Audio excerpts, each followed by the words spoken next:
ఆస్తి కోసం ఆరుగురి హత్య చేసిన ఘటన కలకలం రేపింది.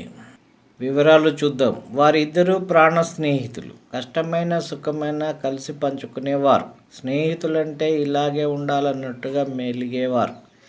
అలాంటిది అందులో ఒకరి ఆస్తిని కాజేయాలని మరొకరిలో పుట్టిన దురాశ ఆరుగురి హత్యలకు దారితీసింది. 16 రోజుల్లో ఒకరి తర్వాత ఒకరిని ఒక్కో చోట నిందితుడు హతమార్చాడు. తెలిసిన వివరాల ప్రకారం ఉమ్మడి నిజామాబాద్ జిల్లా మాక్లూర్ మండల కేంద్రానికి చెందిన ప్రశాంత్ ఇద్దరు ప్రాణ స్నేహితులు. సుమారు 25 లక్షలు ఉండే ప్రసాద్ ఆస్తిపై ప్రశాంత్ కన్నేశాడు. దాన్ని దక్కించుకునేందుకు ప్రసాద్ను, అతని భార్య రమణి, వారి కవల పిల్లలు చైత్రిక, ప్రసాద్ చెల్లెళ్ళు స్వప్న, స్రవంతిలను హత్య చేశాడు. ఓ యువతి ఆత్మహత్యకు కారకుడయ్యాడనే నెపంతో ప్రసాద్ కుటుంబంపై ఊరి పెద్దలు గ్రామ బహిష్కరణ విధించారు. దాంతో స్థానికంగా అతనికి ఉపాధి లభించలేదు. అప్పులు చేసి గల్ఫ్కు వెళ్ళాడు. అక్కడి నుంచి తిరిగి వచ్చాక పోలీసులు అరెస్టు చేశారు. అనంతరం బెయిల్పై బయటికి వచ్చాడు. ఆర్థిక పరిస్థితులు బాగా లేకపోవడంతో అప్పు ఇప్పిస్తాడని ప్రశాంత్ను ఆశ్రయించాడు. తనకున్న 2 ఇళ్లను అతడి పేరిట బదలాయించాడు.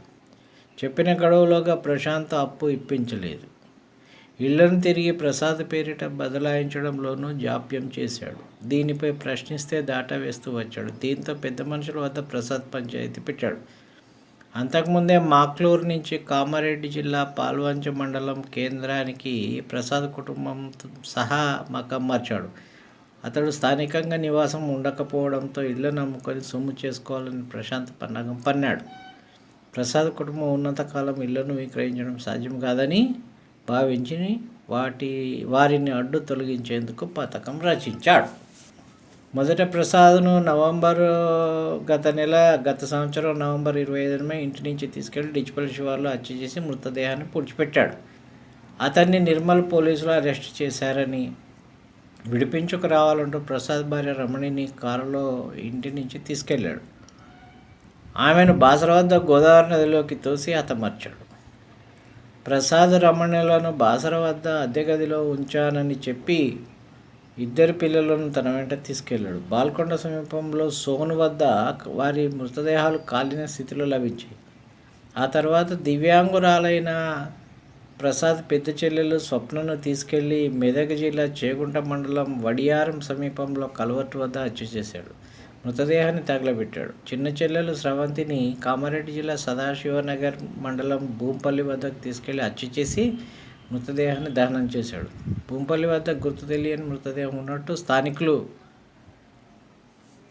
అందించిన సమాచారంతో సదాశివనగర్ పోలీసులు డిసెంబర్ 13న కేసు నమోదు చేశారు. దర్యాప్తులో భాగంగా సీసీ కెమెరాల దృశ్యాలు పరిశీలించగా నిందితుడి వివరాలు బయటికి పడ్డాయి. అప్పటికే 6గురిని అంతమొందించిన ప్రసాద్ తల్లి సుశీలను సైతం హతమార్చాలనుకున్నాడు. అతడిని పోలీసులు పట్టుకోవడంతో ఆమె ప్రాణాలతో బయటపడింది.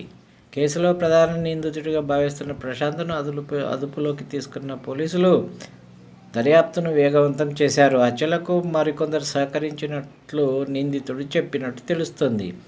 దీంతో మరో 3గురిని అదుపులోకి తీసుకొని విచారిస్తున్నట్టు సమాచారం. మరికొందరు సైతం హత్యల్లో పాల్పంచుకున్నట్టు పోలీసులు అనుమానిస్తున్నారు. అయితే వరుస హత్యలపై వారు అధికారికంగా ఇంకా వివరాలు వెల్లడించలేదు.